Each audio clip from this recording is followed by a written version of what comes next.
سلام، این هفته در آفساید موضوع رابطه اتحادیه اروپا و حکومت آخوندی رو بررسی می‌کنیم که بالاخره از این رابطه آبی برای خامنه‌ای گرم میشه یا نه. البته این رابطه یک کم مشکل داره، چون طرف حکومت آخوندی خواسته هایی داره که خیلی واقعی به نظر نمیرسه. کشورهای اروپایی لازم است که در جهت استقلال خودشون و حتی برای ادامه حیات مستقلانه خودشون تصمیم لازم رو اتخاذ بکنن و اگر بهایی باید برای این استقلال از اقتصاد امریکا پرداخت بکنن، اون رو باید پرداخت بکنن. یعنی ایشون انتظار دارن که اروپایی ها یه سوس استقلال هم بهش میزنه، ولی حرفش در اصل اینه که اروپایی ها اگر برای رابطه اقتصادی با ایران لازمه که از اقتصاد آمریکا جدا بشن، این کارو باید بکنند. نمیدونم این فکر میکنه داره بچه گول میزنه یا چی؟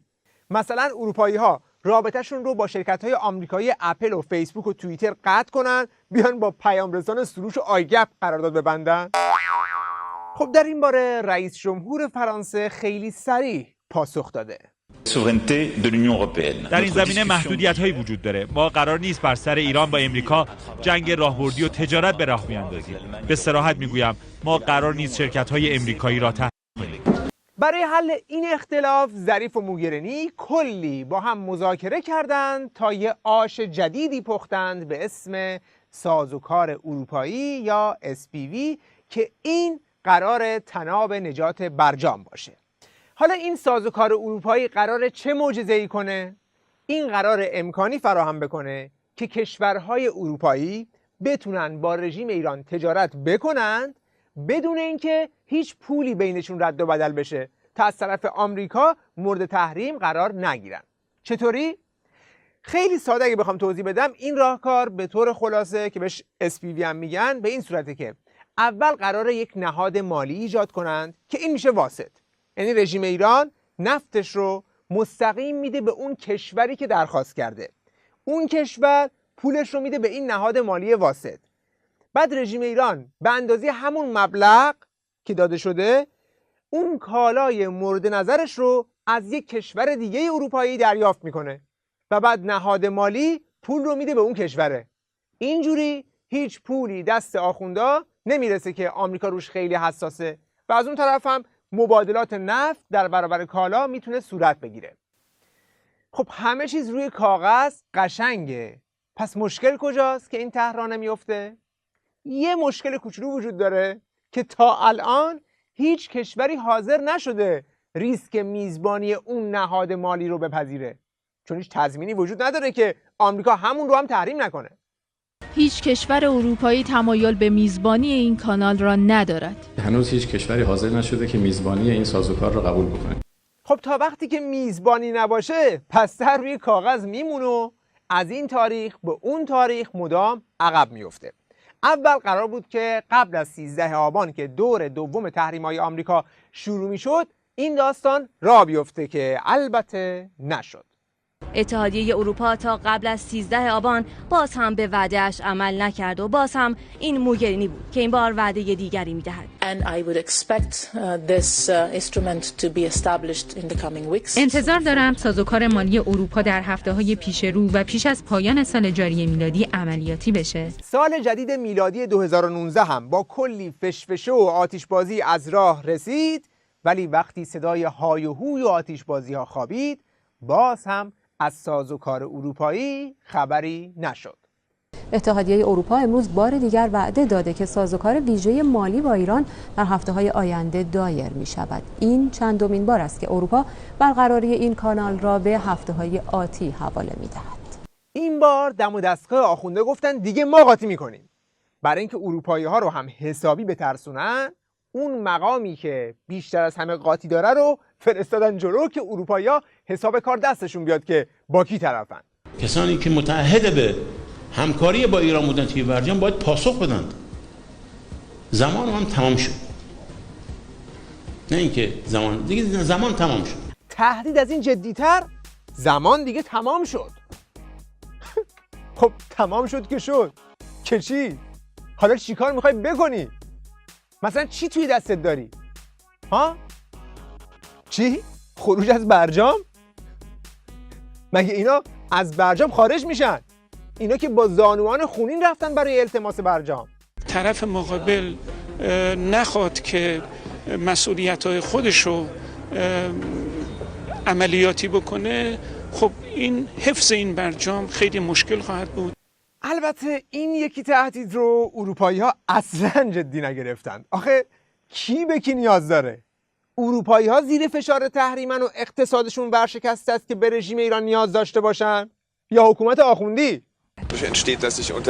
برای ایران روشن کردیم که خروج از توافقنامه اتمی تا چه میزان میتواند برایش زیانبار باشد. در واقع داره به زبان محترمانه میگه که به طرف مقابل حالی کردیم که شما بهتر از این بلوفا برای ما نیایید، چون خودتون ضرر میکنید. حالا این صحبت علنیه. ظاهراً در صحبت‌های درگوشی که خانم موگرینی هم خیلی از این شیوه توی صحبت با ظریف استفاده میکنه، اروپایی‌ها یک سری شرط‌های دیگه هم گذاشتند که نشون میده مشکلات بزرگتری سر راه این راهکار SPV وجود داره. خب الان ماه‌های طولانی هست که دارن بیان میکنن که ما یک راهکار مالی برای ایران داریم، اما الان مشروطش کردن بعد از ماه‌ها که ما رو معطل کردن به برخی مسائلی که برای امنیت کشور ما، برای استقلال کشور ما یک بحث جدی است. اون مسائل که برای امنیت خیلی جدی است همون ماجرای FATF و CFT و خلاصه همون تصویب لایه‌های مقابله با پولشویی است که خودش یک ماجرای دیگه است و چند ماه داره بین مجلس و دولت و شورای نگهبان و مجمع تشخیص پاسکاری میشه که هنوز هم نتونستند تصویب کنن همش رو. چون اگر اون رو تصویب کنن دستشون در پشتیبانی از حزب الله و دخالت‌های سپاه توی منطقه و اینا بسته میشه که خودش موضوع یک دعوای باندی دیگه است.